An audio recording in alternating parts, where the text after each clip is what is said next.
Magandang umaga po sa inyong lahat, sa mga kapatiran, sa mga manggagawa, sa ating pastor, higit sa lahat sa ating mahal na Panginoong Jesucristo, na siyang dahilan kung bakit tayo ay narito. Tayo na ngayon ay dadako sa susunod na bahagi ng ating gawain na tayo ay mag-aaral ng mga banal na salita ng Diyos. At bago lahat, bibigyan natin ng recap yung ating sarili. Noong inumpisahan natin itong Bible study na ito, nag-start tayo sa aklat ng mga taga-Roma, kung saan ito ay sinulat ni Pablo sa mga taga-Roma. At yung dahilan kung bakit ito sinulat, upang ipakilala sa mga taga-Roma ang ebanghelyo ng Diyos sa pamamagitan ni Jesucristo. At ito daw ang ebanghelyo na ito ay nakakapagligtas. Hindi daw niya ito ay kinakahiya sapagkat ang ebanghelyo ang siyang nagliligtas ng tao. So ibig sabihin kapatid, ang pinag-aaralan natin ay kaligtasan pa rin. Hindi tayo lumabas sa kaligtasan. Tayo pa rin ay nasa loob ng konteksto ng ating pinag-aaralan, which is ang kaligtasan ng tao at ang kanyang kaluluwa sa piling ng ating mahal na Panginoong Jesucristo. Nalaman natin yung mga iba't ibang katotohanan. Ano yung katotohanan? Na ang tao sa kanyang natural na estado ay walang kakayahang ni lumapit man sa Diyos. Hindi kayang gawin ng tao yan. Sabi nga ni Pablo sa Romans chapter 6, Romans chapter 8, hindi nga maaari, wala siyang kakayahan na lumapit sa ating mahal na Panginoong Jesucristo. So sa atin, tayong mga tao, sa ating natural na estado, ay patay. Wala tayong kakayahan na lumapit sa Diyos. Kaya nga sabi ni Pablo na hindi sa pamamagitan ng ating paggawa ng mabuti na tayo ay maliligtas. Sapagkat ang tao, kahit wala siya kay Kristo, ay mayroong kakayahan na gumawa ng mabuti sapagkat ang mga kautusan ng Diyos ay nakasulat sa kanyang puso. Amen po ba? Pero hindi ibinatay ng Diyos ang pagliligtas niya ng kaluluwa ng tao mula sa kapahamakan sa ating mga ginagawang mabuti. Kundi saan niya ito ibinatay? Sa mga taong sumasampalataya lamang sa ating mahal na Panginoong Jesucristo. At nasabi na banggit din natin ni Apostol Pablo sa Romans chapter 8 na yung mga taong na kay Jesucristo, sabi ko nga, Romans chapter 8 is one of the most comforting chapters ng Biblia sapagkat doon nalaman natin yung katotohanan na kung ikaw ay na kay Kristo na, walang sino man, mapa ang demonyo man, ay walang kakayahang kunin ka mula sa makapangyarihan at mabiyayang kamay ng ating mahal na Panginoon sa Kristo. Ni wala man nga, ni kahit sinong nilalang sa mundong ito o sa ibabaw, ang makapaghiwalay sa atin mula sa pag-ibig ng Diyos. Ano yung dahilan kung bakit nandoon? Sabi ni Pablo sa Romans chapter 8 verse 20, sa mga taong tinawag ng Diyos, sila ay itinakda para sa kaligtasan. Ibig sabihin yung mga taong pinili ng Diyos ay tatawagin. At yung mga taong tinawag ng Diyos ay siguradong maliligtas. Bakit? Sapagkat yung mga taong tinawag ng Diyos, makita mo yung word na dyan, ang Diyos ang tumatawag. Pag-aaralan natin yan sa Romans chapter 9. Yung mga taong tinawag ng Diyos ay yung mga taong itinakda para sa kaligtasan bago pa itinatag ang mundong ito. At yung mga taong tinawag ng Diyos ay ibibigay sa ating mahal na Panginoong Jesucristo upang sila ay maging matuwid sa harapan ng Diyos. Ano kasi yung tawag sa proseso na yun, yung pagliligtas ng Diyos sa tao in an instant na ang tao makasalanan ay magiging matuwid sa harapan ng Diyos? Sa English is justification. Okay? O pag-aaring ganap. Na ang taong makasalanan, ora mismo, in the blink of an eye, ay magiging matuwid sa harapan ng isang Diyos na banal. Ang tawag doon ay justification. At yung kapag ikaw ay naging matuwid sa harapan ng Diyos na banal, ito ba ay dahil gumagawa ka ng mabuti? Hindi. Saan ibinase ng Diyos yung ating pagiging matuwid o yung pag-aari nila for justification. Ibinase niya ito sa pananampalataya lamang. Kanino? Kay Hesus Kristo lamang. Ulitin ko yun. Sola fide, by faith alone. Solus Christus, in Christ alone. Doon tayo nagiging matuwid sa harapan ng Diyos. At ito'y hindi ibinabase ng Diyos sa ating paggawa ng mabuti, sapagkat kung ibabase ng Diyos sa ating paggawa ng mabuti ang ating kaligtasan, walang maliligtas sa atin kahit isa. Sapagkat sa bawat gawang mabuti ng tao ay may kaakibat na pagsalansang sa kanyang mga kautusan. Walang perpektong tao. Kahit yung pinakamabait na tao sa buong mundo ay nagkakasala at makasalanan sa harapan ng Diyos.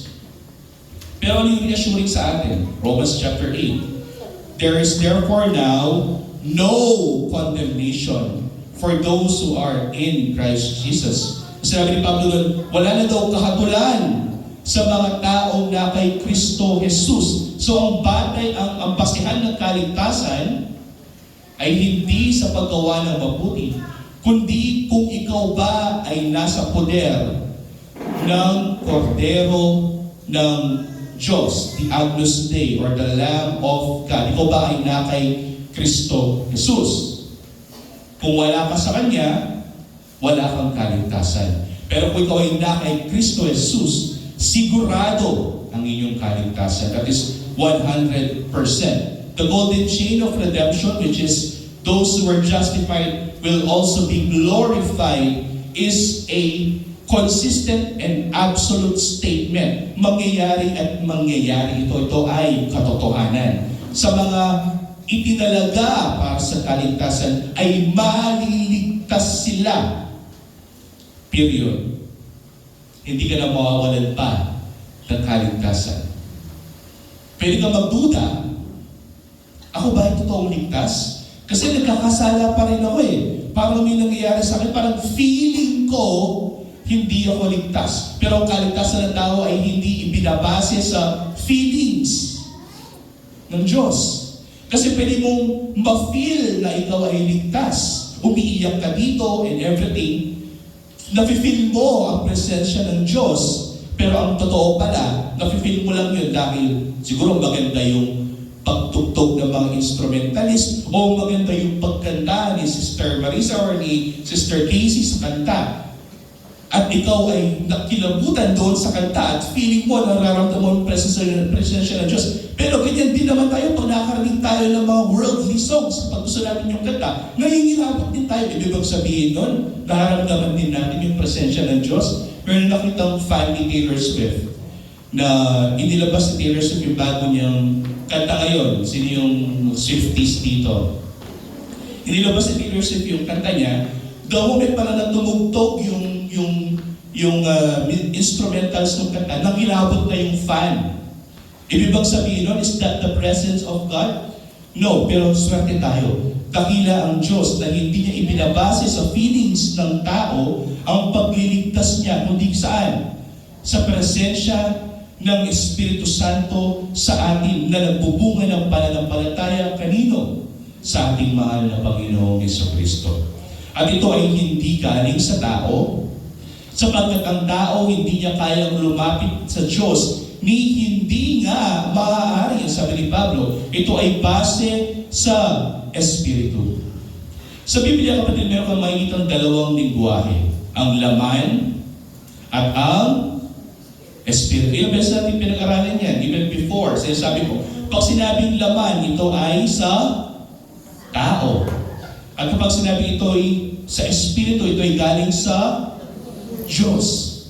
That doesn't make any difference kapag sinabing it is in the flesh, ito ay galing sa tao, ito ay bunga ng tao. Pag sinabing ito ay Espiritu, ito ay bunga ng Espiritu. Kaya sabi ni Pablo sa Galatians chapter 4, mayroong dalawang klaseng bunga ang tao.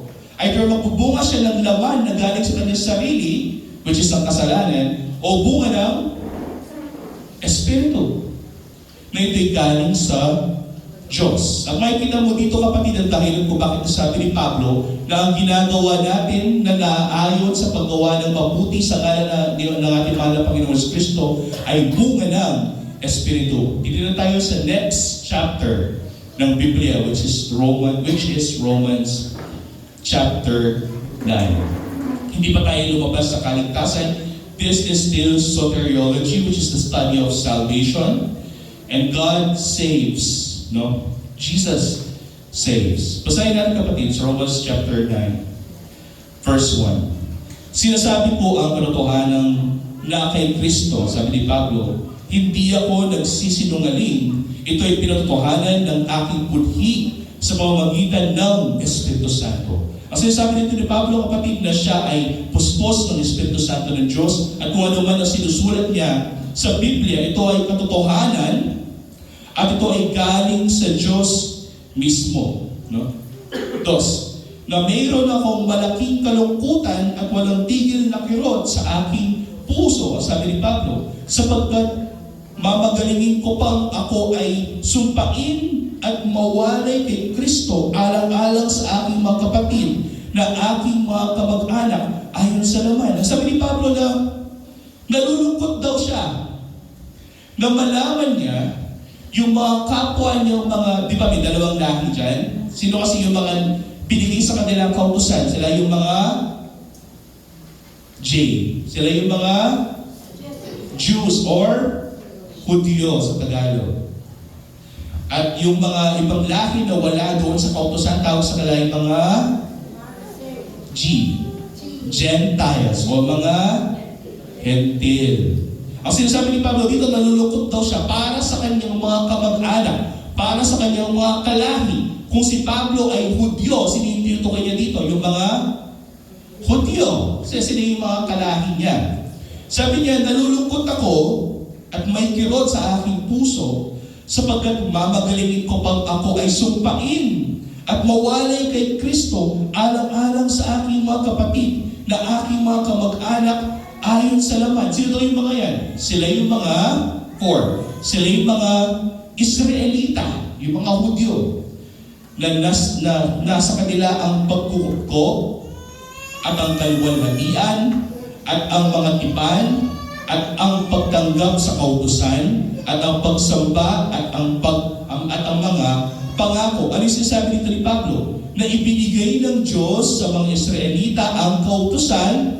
Sila yung piniling bansa ng Diyos. Sila yung piniling lahi ng Diyos. Sila yung tumanggap ng kalwalhatian ng Diyos. Sa kanila nakipagtipan ang Diyos sa pamamagitan ni Abraham na isang Hentil din at isang Hudyo rin. Pero nalulungkot pa rin siya. 5. Sa kanila ang mga patriarka, sino ba yan? Si Abraham, si Isaac, at saka sino yung 3 patriarchs ng Jewish faith? Abraham, tapos si Isaac, tapos si Jacob. Okay. Nasa kanila daw yung 3 patriarch, kasi si Abraham, si Isaac, at si Jacob. At sa kanila nagmula ang Kristo ayon sa laman na si Kristo ating mahal na Panginoon ay isang Hudyo na galing sa bansang Israelita. Siya ay ipinanganak sa Bethlehem, isang lugar sa Israel. Pero hindi nila nakikilala si Kristo. Kaya sabi niya sa kanila ang mga patriarka at sa kanila nagmula ang Kristo ayon sa laman na siyang nangibabaw sa lahat. Diyos na maluwalhati magpakailanman. Amen. Makikita mo dyan na isa sa mga passages ni Pablo na nagre-refute, no? Yung mga ibang reliyon sinasabi nila. Saan sa Biblia na sinabi na si Kristo ay Diyos? Ito yung isa sa mga yun. Sinabi ni Pablo, tinawag niya ang ating mahal na Panginoong Kristo bilang Diyos na maluwalhati sa lahat. Magpakailanman. 6. Subalit hindi sa ang salita ng Diyos ay nabigo. Ito yung sinasabi ni Pablo. Kaya si Pablo kapatid ay nagpipreach, nagpapalaganap ng ebanghelyo ng ating mahal na Panginoong Kristo kahit sa mga Hudyo man na kalahi ng ating mahal na Panginoong Kristo. Ngunit hindi sila naniniwala. Kaya sabi ni Pablo dito, subalit hindi sa ang salita ng Diyos ay nabigo. No? Kung tayo ay nagpalaganap ng Ebanghelyo ni Kristo sa Hudyo man o sa Hentil at hindi siya naniwala, hindi ibig sabihin no na ang salita ng Diyos ay nabigo. Bakit? Ito yung dahilan kung bakit sinabi ni Pablo. Kasi hindi lahat ng buhat sa Israel ay kabilang sa Israel. Ang sinasabi ni Pablo dito, literally kapatid, na hindi lahat ng pinili na bansa ng Diyos ay totoong iniligtas ng Diyos. Kung pinili tayo ang Pilipinas bilang bansang ililigtas ng Diyos, hindi lahat ng mga nasa Pilipinas ay totoong pinili ng Diyos. Ito yung sinasabi dito ni Pablo. Na hindi lahat ng mga Israelita ay sa Diyos. 7. Hindi rin dahil sila ibinhi ni Abraham ay mga anak na silang lahat, kundi kay Isaac na tatawagin ang iyong binhi. This is in reference, kapatid, na sinasabi ni Pablo sa Genesis chapter 21 verse 12. Basahin natin. Ito yung pangako ng Diyos kay Isaac. Sinabi ng Diyos kay Abraham, huwag kang magdamdam ng dahil sa bata at dahil sa iyong aliping babae. Makinig ka sa lahat ng sasabihin sa iyo ni Sarah, sapagkat sa pamamagitan ni Isaac, papangalanan ang iyong binhi. Bakit? Kasi mayroon pang isang anak, si Abraham, na hindi si Isaac. Sino siya? Ishmael. So ibig sabihin, hindi lahat ng mga anak ni Abraham ay totoong ililigtas ng Diyos. Ito din yung sinasabi ni Pablo dito. Hindi lahat ng galing kay Abraham, hindi lahat ng mga Israelita, although sila isang bansa, ay ligtas at nasa ilalim ng pangako ng Diyos kay Abraham na pagdating na panahon sila yung pagpapalain at ililigtas. No? 8. Sa makatuwid ay hindi mga anak sa laman ang mga anak ng Diyos. Hindi ibinase ng Diyos sa lahi ng tao ang kanyang pagliligtas. Hindi siya ibinase sa kung ikaw ba ay Israelita, ikaw ba ay galing sa lahi ni Abraham, ikaw ba ay galing sa lahi ni Ishmael, o ikaw ba ay galing sa lahi ng kanino man. Hindi doon ibinase ng Diyos ang pagliligtas ng tao, kundi kanino? Kundi ang mga anak ng pangako ay siyang itinuturing bilang binhi sa mga taong ipinangako ng Diyos para sa kaligtasan. So may makikita ka ng dalawang klase ng tao dito. Yung mga taong ipinangako para sa kaligtasan at yung mga taong pinabayaan ng Diyos sa kanilang sariling paggawa ng kasalanan. This is also mirroring Romans chapter 1. So Romans chapter 1, ano sinabi ni Pablo? May dalawang klaseng tao. Yung mga taong pinabayaan na ng Diyos sa kanilang paggawa ng kasalanan, sa kanilang pagsalansang. At meron din mga taong kinuha, tinawag, that is active, kapatid. Pag sinabing active, it means merong ginagawa ang Diyos sa kanilang buhay. Kapag merong ginawa ang Diyos sa inyong buhay, hindi ka pinabayaan. Kapag pinabayaan, anong ibig sabihin nun? Hindi ka na binigyan ng pansin. Hinayaan ka na lang. Pero merong mga taong hindi pinapabayaan ng Diyos. Merong mga taong He is actively working in their lives. Meron siyang ginagawa ayon sa kanyang makapangyarihang biyaya na meron siyang ginagawa sa buhay ng tao na iyon. At yung mga tao na yun ay yung mga pinili para kay Yesu Kristo. So may dalawang tao dyan.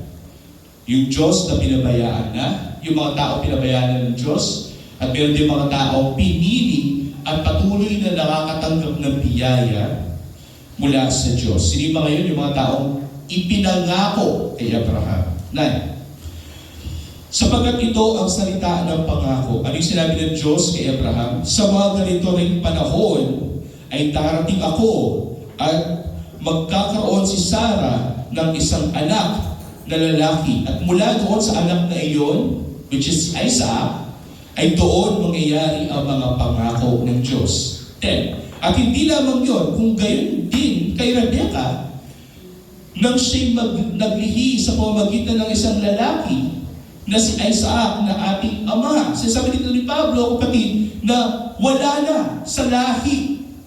No? Hindi na binasa ng Diyos sa lahi ng tao kanyang pagliligtas, kundi binasa ng Diyos sa pangako niya kay Abraham. 11. Sapagkat bagamat ang mga anak ay hindi pa isinisilang, makita mo yung word na dyan.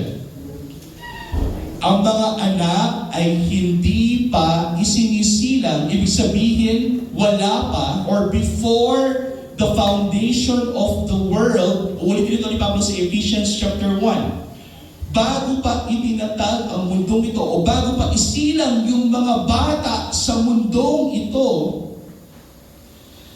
sapagkat bagamat ang mga anak ay hindi pa isinisilang at hindi pa nakakagawa ng anumang mabuti o masama, kasi kung ang bata ay hindi pa isinisilang, paano mo malalaman kung ano ginagawa niya, kung mabuti o masama? Hindi pa nga siya sinisilang eh.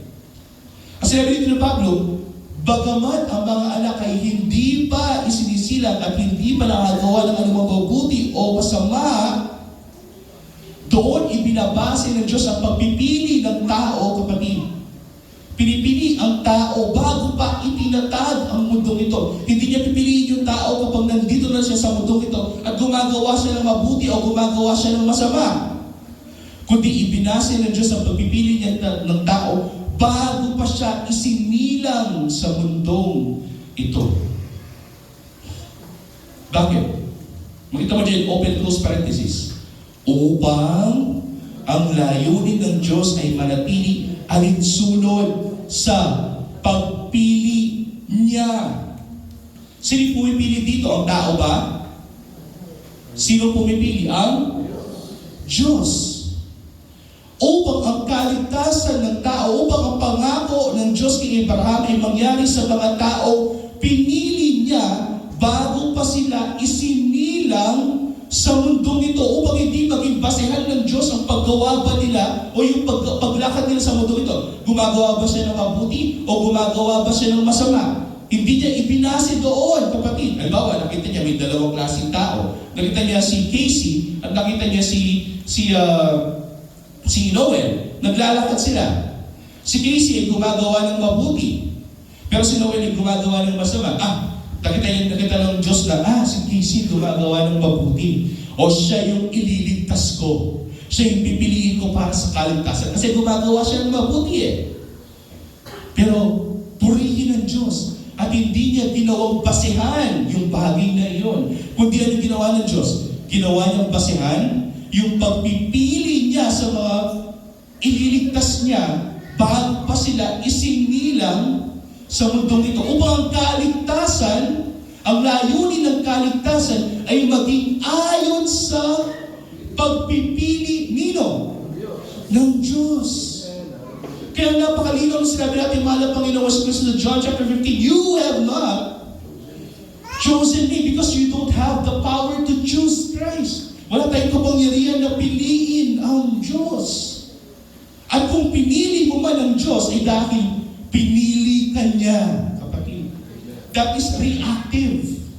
Pag sinabing, pinili ko si Kristo, well, kaya ang dahilan ko bakit pinili mo si Kristo at nagkaroon ka ng pananampalataya kay Kristo, ay dahil bago ka pa isinilang sa mundong ito, pinili ka na ng Diyos upang ibigay ka niya sa kanyang anak na si Yesu Kristo. Kaya pinili mo si Kristo at the first place, ay dahil pinili ka niya bago itinatag ang mundong ito, upang ang layunin ay hindi maging dahil sa ating pagpipili sa Diyos, kundi ang layunin ng kaligtasan ay upang malaman natin na tayo pala ay pinili ng Diyos bago itinatag ang mundong ito at bago pa isinilang sa mundong ito. Ito ay maging alinsunod sa kanyang pagpipili.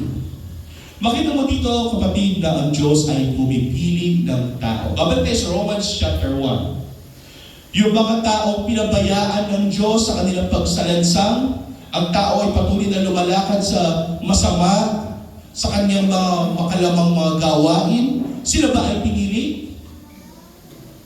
Tingin mo, yung mga pinabayaan ng Diyos, sila ba ay pinili? Hindi. Kasi kung sila ay pinili, ang Diyos will actively, o siya mismo sa kanyang makapangyarihan na mabiyayang kamay, ay hahawakan ka at panghahawakan ka hanggang sa araw ng pagluluwalhati. Itong bagay na ito, kapatid, ang tawag dyan ay biyaya. That's why sabi ng di Pablo, by grace alone, o ang biyaya ng Diyos, ang dahilan kung bakit tayo ay sumasampalataya kay Kristo, ang dahilan kung bakit tayo ay na kay Kristo, therefore, I therefore conclude, sabi ni Pablo, that we are saved by grace, sola gratia. At ito yung sinasabi dito ng ating kapatid, you are saved by grace because God has chosen you before the foundation of this world. No? 12. This echoes this church every time. Kapag sinasabi namin ito, mayroong mga legalist or mayroong mga Judaizers or mayroong yung mga taong lumaki sa isang iglesia na gino-glorify nila yung kanilang mga gawa. Kapag narinig nila ito, sasabihin nila, hindi totoo yan. Kamukha ng mga Israelita. Diba? Napapansin ninyo? Kamukha ng mga Pariseo na lumaki sa paggawa ng mabuti, pero pag sinabi mo, ay hindi sabihin na ginagawa mo na binabasa ng Diyos ang iyong kaligtasan, magagalit sila kasi, ay, for 30 years gumagawa ko ng mabuti, tapos sasabihin mo sa akin, hindi pala yun basihan ng Diyos upang ako ay kanyang iligtas. Sa Quran, magagalit sila. Kaya sabi ni Pablo rito, na hindi sa mamamagitan ng mga gawa ng tao, kundi ang kaligtasan ay maging basihan sa doon kung sino ang tumatawag. Makita mo dyan, may pinipili at mayroong tinatawag. Makita mo, 1 verse 4, upang layunin ng Diyos ay manatili alinsunod sa pagpili ng Diyos at hindi maging sa pamamagitan ng paggawa ng tao kasi hindi pa nga siya ipinapanganak eh. Hindi pa natin malalaman kung gagawa siya ng mabuti o hindi. So binase ng Diyos hindi sa paggawa ng tao kundi sa pagpipili niya alinsunod sa kanyang pagtawag, the calling one. That is active, kapatid. Meron siyang ginagawa. Hindi niya pinapabayaan, kamukha ng Romans chapter 1, kundi meron siyang ginagawa sa buhay mo. Anong gagawin niya? Ikaw ay kanyang tatawagin. So Romans chapter 8, sabi, those who were called, yung mga tinawag ng Diyos, that is active calling. Sa Biblia kasi may dalawang calling na kinategorize natin ngayon dito. There is an outward calling, that is by means of the gospel, yung ginagawa namin ni Pastor. If you're evangelizing, you're spreading the gospel, that is outward calling. No? Ginagamit tayo ng Panginoon upang ipalagalan ng Ebanghelyo, that's outward calling. Pero hindi lahat ng mga tinawag natin ay lalapit kay Kristo. Kasi mayroon pang isang calling, which is made and done by God. Siya yung gagawa nun. Ang tawag sa calling na yun, inner calling. Those who are in Christ will be called through the gospel. Magre-react sila doon sa Ebanghelyo. Kapag kami ni Pastor ay nag-preach ng gospel, yung mga tinawag ng Diyos mula sa outward calling na yun, yung inner calling sa kanila ay magre-react. Yung mga tinawag talaga, bago pa itinatag ang mundong ito. Magre-react sila sa gospel at sila ay lalapit kay Kristo, maniniwala kay Kristo, sasampalataya kay Kristo. That is the inner calling. At sino yung mga yan? Yung mga pinili bago pa sila isinilang ay yung mga tatawagin or yung inner calling ng Diyos. Ay sinabi sa kanya, ang nakakatanda ay maglilingkod sa nakakabata. This is in reference, kapatid, sa Genesis chapter 25 verse 23. Di natin yan. Kasi sabi ni Pablo rito, na pagdating ng panahon, ang mga Israelita na pinili ng Diyos para sa kaligtasan, ngunit hindi lahat ng mga Israel, lahat ng mga nasa Israel ay mga Israel. Sabi nito ni Pablo. Ibig sabihin na pagdating ng panahon, ang kaligtasan ay lalabas mula sa bansang iyon at lalabas patungo sa mga Hentil. At yung mga nakakabata ay mga nakakatanda, which is mga Israelita, ay maglilingkod sa nakakabata. They will be greater than the Israelites themselves. Yung mga Hentil pagdating ng panahon ay magiging mas higit pa kaysa sa mga Hudyo. Gaya ng nasusulat 13, si Jacob ay aking minahal, ngunit si Esau ay aking kinasuklaman. Dati si reference kapatid na si Esau ay isang panganay at si Jacob ay hindi. Kapatid lang niya, kapatid, nakakabatang kapatid. Sabi ko, anong unang panahon kapag ikaw ang panganay sa lahat ng mga kapatid, ikaw ang mayroong otoridad, ikaw may kapangyarihan sa lahat ng mga magkakapatid. Amen? Pinag-aralan natin, last Sunday, kaya si Jesus sa tawag natin sa Kanya ay siya ang panganay natin. Siya ang may otoridad sa atin. Pero si Esau, sa kakapurampot na pagkain, ipinagpalit niya yung kanyang birthright, yung kanyang pagiging panganay kay Jacob. At si Jacob, which is the name Jacob, which is the usurper, ang siyang naging mas higit pa, that's usurping. Naging mas higit pa si Jacob kaysa sa kanyang kuya na si Esau. Kaya nga, ang sabi dito, si Jacob ay aking minahal, ang sabi natin Diyos. Ngunit si Esau ay aking kinasuklaman. Ibig sabihin dyan, kapatid, kahit magkakapatid tayo, kahit meron tayong kamag-anak, kahit pare-pareho tayo ng lahi, tayo mga Pilipino, mayroong mga Pilipinong minamahal ng Diyos, pero meron din mga Pilipinong kinasusuklaman ng Diyos. 14. Ano nga ang ating sasabihin? Sabi ni Pablo, may kawalang katarungan ba sa Diyos? Kasi, pinili pala ng Diyos ako bago pa itinatag ang mundo nito. E di wala, e di hindi niya ako pinili base sa aking performance. Hindi ba parang unfair naman yon? E paano kung hindi niya ako pinili pero nung isinila ako, ang bait-bait ko naman. Gumagawa naman ako ng mabuti. Unfair naman yon, bakit hindi niya ako pinili? Diba? E di sinasabi ni Pablo, wala bang katarungan dito sa paniniwalang ito? Sabi ni Pablo, wag na wag mangyari. Naalala ko nung pinipreach ko itong gospel na ito kay Papa noon. E di sabi ni Papa, di ba na mo robot tamo? Kasi, alala pa ng kwenta yung gagawang tamang kailan yato mo hindi. Gawa kang masanting, pero yung nakapinilinin din, wala ka pang nagkaligtasan. At yung gagawa kang masanting. E ba unfair ita? Diba? Unfair yun. Kaya iisipin mo, gumagawa naman ako ng mabuti, wala naman akong kaaway.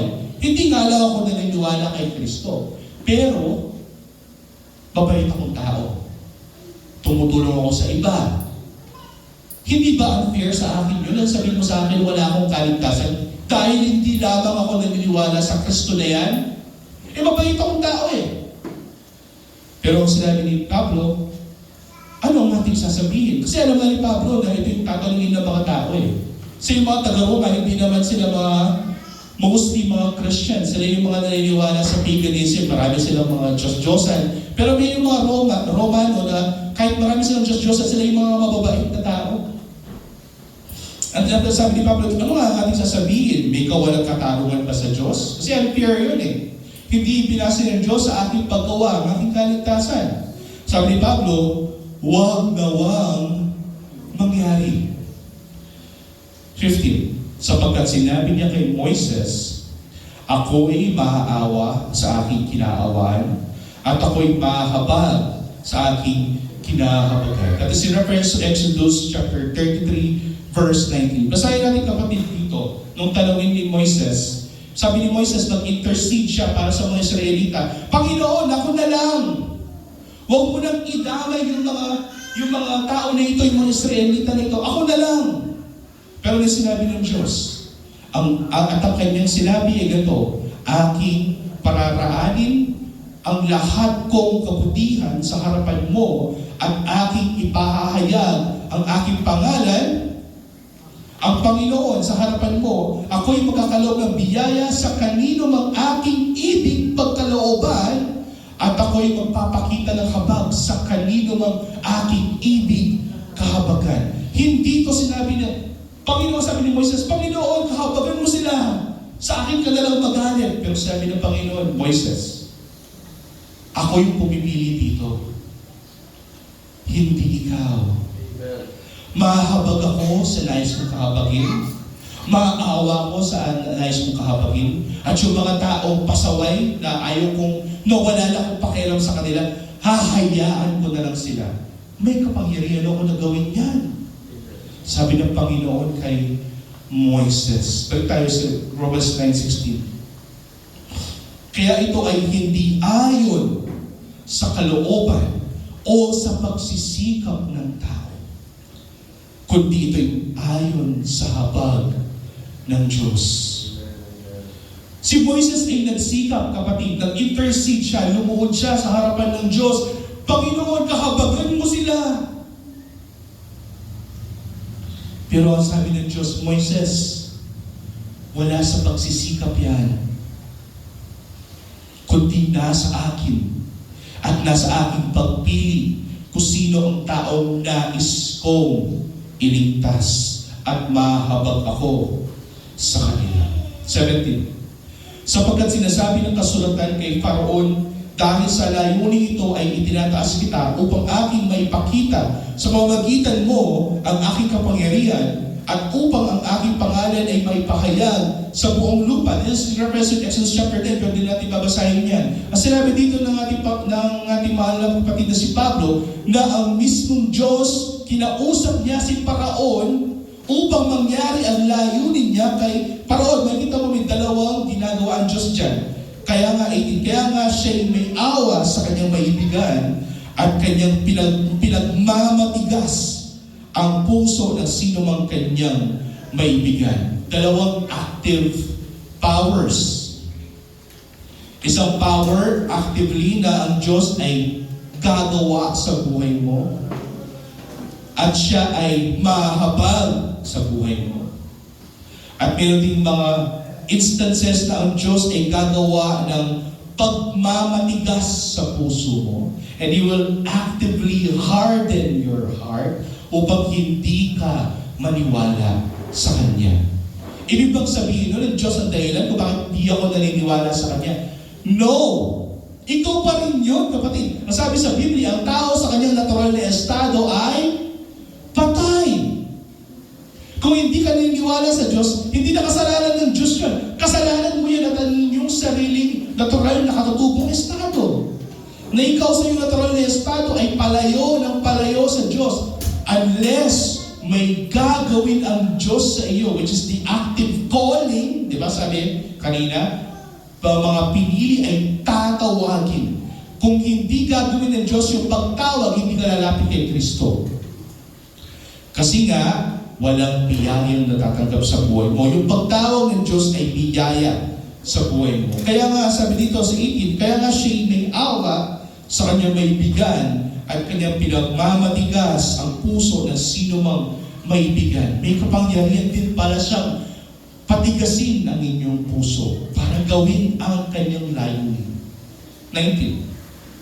Kaya sasabihin mo sa akin, ang sabi ni Pablo, alam na ni Pablo ngayon na ganoon din yung mga tanong ng mga kapatiran na nakakarinig ng Ebanghelyo ng Diyos na hindi sila familiar dito. Na sa biyaya, sa pananampalataya, kay Kristo Jesus na tayo ay naliligtas at wala sa mga gawa natin. Ito yung tanong nila, bakit umahanap pa siya ng kamalian? Sapagkat sino ang makakasalungat sa kanyang kalooban? Kaya naman ginawa ko itong mali na ito kasi kasalanan niya pinatigas niya yung puso ko Kasalanan niya. Bakit pa siya umahanap ng kamalian sa akin? Kung siya pala yung dahilan kung bakit ko ginagawa yung mali na yun at the first place. Di ba yan yung tanong natin? So yung tanong na, di pala mo robot tamo mo is valid. Kasi ito din yung sinasabi ni Pablo di parang robot lang tayo. Sumusunod lang tayo kung ano yung gusto ng gawin natin, gusto ng Diyos na gawin natin. Di dapat hindi niya tayo sinisisi sa ating mga nagawang kasalanan kasi para lang tayong puppet sa kanyang harapan. Pero ano yung sagot ni Pablo? Sa verse 20. Ngunit sino ka ba, o tao, na makikipagtalo sa Diyos? Sasabihin ba ng bagay na hinubog doon sa humubog sa Kanya, bakit mo ako ginawang ganito? Which is in reference to this. 21. O wala bang karapatan ang magpapalayo o yung potter sa luwan o yung clay upang gumawa mula sa isang limpak ng isang sisidlan para sa marangal na gamit at ang isa'y para sa pangkaraniwang gamit? May kita mo dyan, kapatid, na mayroong isang potter o yung gumagawa ng mga banga. May tao na gumagawa ng banga. Example lang. Kapag ba yung tao gumagawa siya ng banga, yung banga ba hinuhubog niya yung kanyang sarili? Hindi. Sino hinuhubog sa banga? Yung potter. Diba? At kapag ang potter hinubog niya yung banga, mayroong mga banga na maganda yung pagkakagawa para sa isang palasyo, pero meron din mga banga na hindi gaano maganda yung pagkakagawa para sa mga normal lang na bahay na madaling masira. Wala ba siyang karapatan na gawin yung bagay na yun? Meron, kasi siya may control sa lahat ng bagay. Siya may control kung gagawin kanyang honorable at matuwid sa kanyang harapan, maganda para sa palasyo, sa langit, o pwedeng hubugin ka para sa isang hindi magandang bahay na madaling masira. Ang Diyos ay may kapangyarihan na gawin ito. Bakit? Kasi mayroong dalawang punto si Pablo rito. Ano yung unang punto? Tao ka lang at ang kaaway mo dito ay ang Diyos. Pangalawa, nilikha ka lang at yung kaaway mo dito ay ang manlilikha o lumikha. Ibig bang sabihin, wala ba siyang karapatan na gawin yung mga bagay na yan sa buhay natin kung siya mismo ang naglikha sa atin? Kaya nga ito ang sinasabi ni Pablo rito, kapatid, na hindi ibinase ng Diyos sa pagpipili natin sa Kanya ang kaligtasan, kundi ibinase ng Diyos ang pagkaligtasan sa pagpili niya sa atin. May dahilan kung bakit ginawa niya yun. Basahin natin sa ating pagpapatuloy. 22. Ano nga kung sa pagnanais ng Diyos na ipakita ang kanyang poon at ipakilala ang kanyang kapangyarihan ay nagtiis ng may pagtsatsaga sa mga kinapupuotan niya na inihanda para sa pagkawasak. This is in reference, kapatid, na sinasabi ng ating mahal na kapatid na Pablo rito na kung ang Diyos sa kanyang pagpapahinuhod ay nagtyaga siya na makita niya tayo na patuloy na gumagawa ng kasalanan, kahit galit na galit siya, siya ay nagtsatsaga. Winiwithhold niya yung galit niya sa atin. Wala ba din siyang karapatan ba na pagdating ng panahon, gumawa rin siya ng mga bagay na nais niyang gawin? Na dapat sana pwede naman niya tayong parusahan ora mismo, pero siya ay nagtitiis at nagtsatsaga sa mga kinapupuotan niya. Tayo yan, kapatid. Pwede naman niyang gunawin ang mundo ito, pero hindi pa niya ginagawa. Bakit? Kasi meron siyang layunin. 23. Upang may pakilala niya ang kayamanan ng kanyang kalwalatian sa mga kinaawaan na kanyang inihanda ng una para sa kalwalatian. Kapag sabi mo nga, bakit kaya hindi pa bumabalik ang Diyos? Bakit kaya wala pang rapture? Bakit kaya hindi pa ginugulo ng Diyos ang mundo ito? Kasi mayroon pa siyang inililigtas. Malay mo yung apo mo ay isa sa mga pinili para sa kaligtasan. Malay mo yung mga apo ng mga apo mo ay isa sa mga pinili para sa kaligtasan. Kailangan bibalik lang para ito. At ito yung dahilan kung bakit ito sinasabi, upang maipakita ng Diyos sa atin, sa mga pinili niya, ang kanyang kaluwalhatian. What is the fifth and last sola na pinag-aralan natin. Ano kasi yan? Sola Scriptura, by Scriptures alone, ang katotohanan ng isang Kristyano. Next, Sola Gratia, by grace alone. Sola Fide, by faith alone. Solus Christus in Christ alone. And what's the last? Soli Deo Gloria. What is that?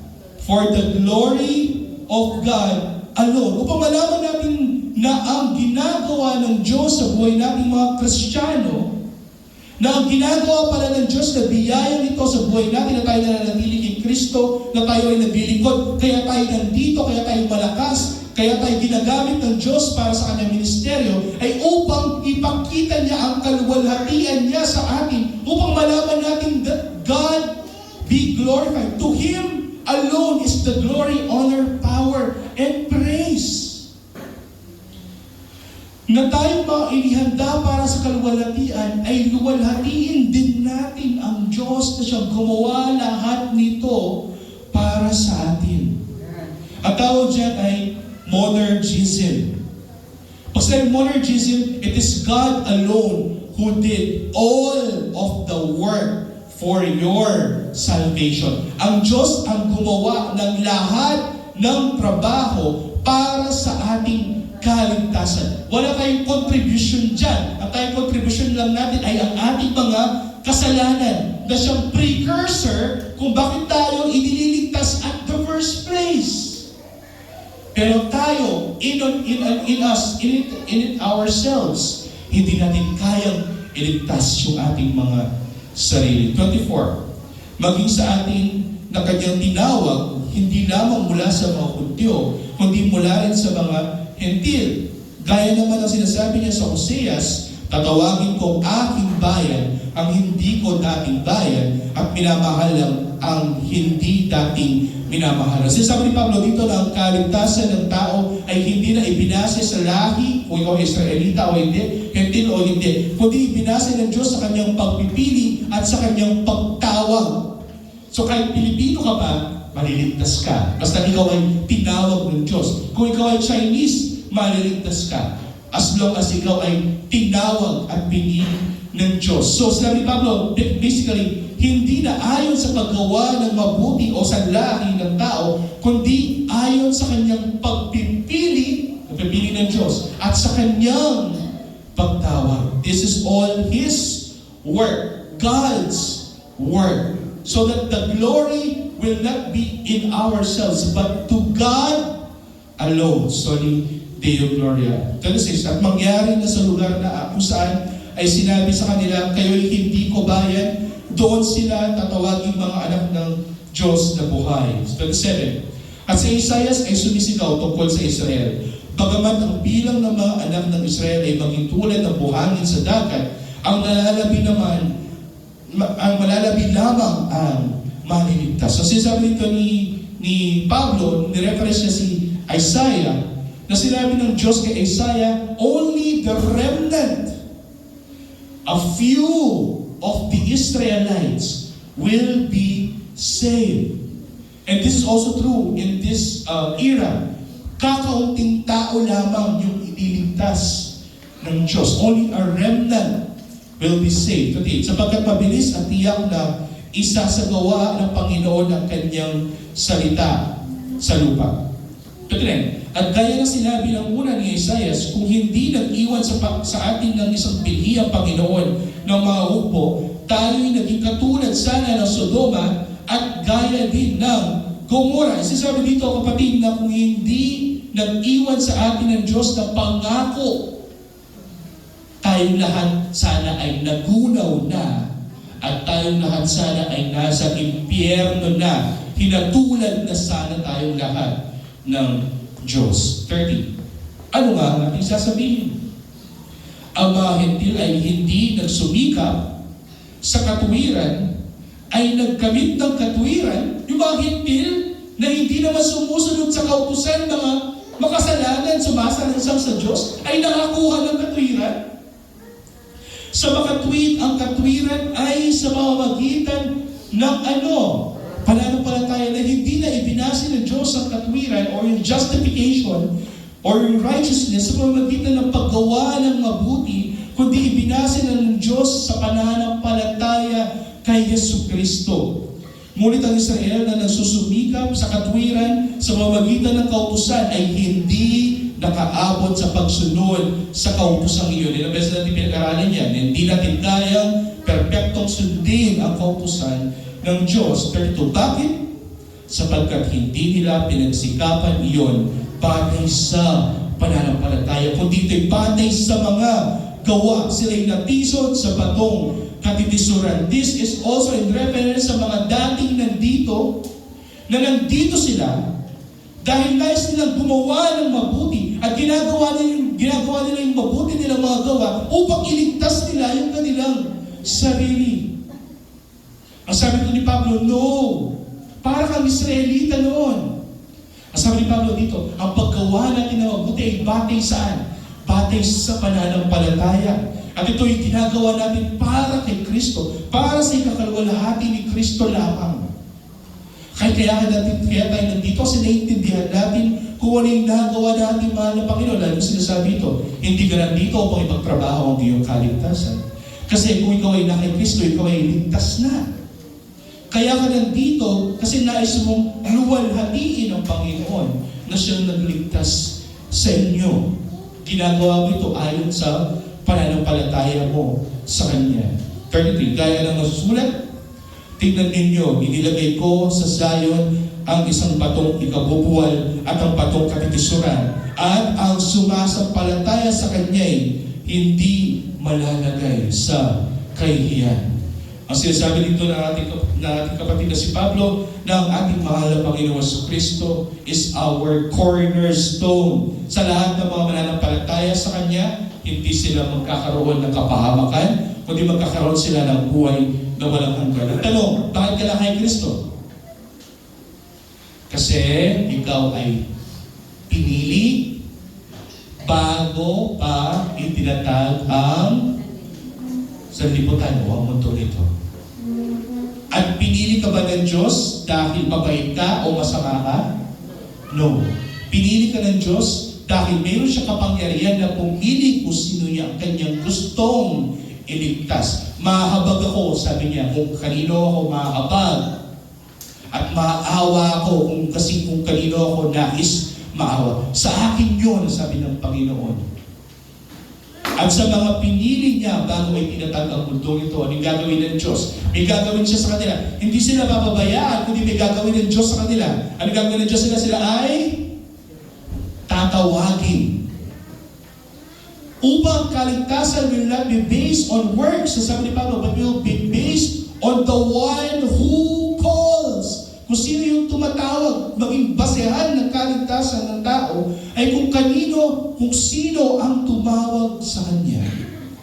At ang pagtawag ng Diyos ay nagresulta sa kaligtasan. Alam natin yan, Romans chapter 8, those who were called were also justified. And those who were justified will also be glorified. This is absolute. Ang Diyos lamang ang gumagawa ng mga bagay na may kinalaman sa ating kaligtasan. Wala tayong contribution dyan. Kaya nga ang ginagawa natin paggawa ng mabuti na yan ay hindi dahil nais natin maligtas. Kasi niligtas na tayo ng Diyos. Ang paggawa ng mabuti na ginagawa natin sa mga oras nito ay kasama sa proseso ng pagpapabanal ng Diyos sa mga taong pinili niya sa ating mahal na Panginoong Kristo. Upang pagdating ng panahon, kapatid, kung haharap ka sa harapan ng trono ng biyaya ng Diyos, hindi ka haharap ng isang makasalanang tao, kundi haharap ka ng isang taong banal sa kanyang harapan. Pag-aralan natin sa Romans chapter 12 as we progress sa ating discussions dito sa book of Romans. Remember, God is sovereign. Kung Diyos ay may control sa lahat ng bagay, may control siya sa mga pagyanig na yan, ilang beses na tayong tinatamaan ng mga lindol, ng mga tsunami. Ang Diyos ay may control sa lahat ng bagay na yan. Remember, nung ang bumabagyo, sabi natin mahal na Panginoon Kristo, peace be still. At sumunod. Kahit ang hangin, kahit ang dagat ay sumusunod sa Diyos. Ang Diyos ay may control sa lahat ng bagay. Hindi baga maganda rin na paniwalaan na mayroon din siyang kontrol sa ating kaligtasan. Na lahat ng bagay na ginagawa niya sa ating buhay, siya ang may kontrol. At kaya ka nandito ay dahil ikaw ay kontrolado ng Diyos at nais niya na ikaw ay iligtas, kaya ka nandito. At itong bagay na ito, kapatid, ibalik natin sa Diyos.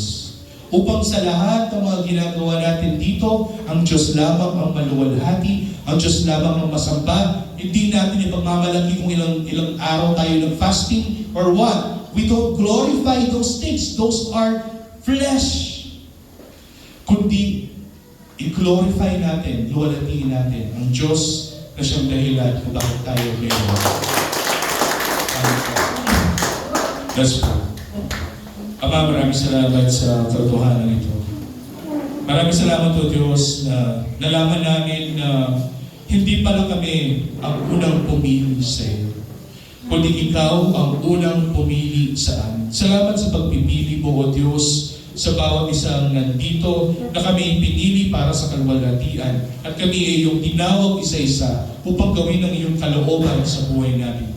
Nawa, dalangin namin ng Diyos na kami manatili sa iyong biyaya, na panatilihin mo kaming malakas na naglilingkod sa iyo sa pamamagitan ng pananampalatayang biyayang ipinagkaloob sa bawat isa na narito. Sa pagpapatuloy ng gawain na ito, naway ko ay maluwalhati, masamba, mapuri, may taas sa aming buhay. Ito ang sabda langit sa mga Panginoon pangalan ng Yesus.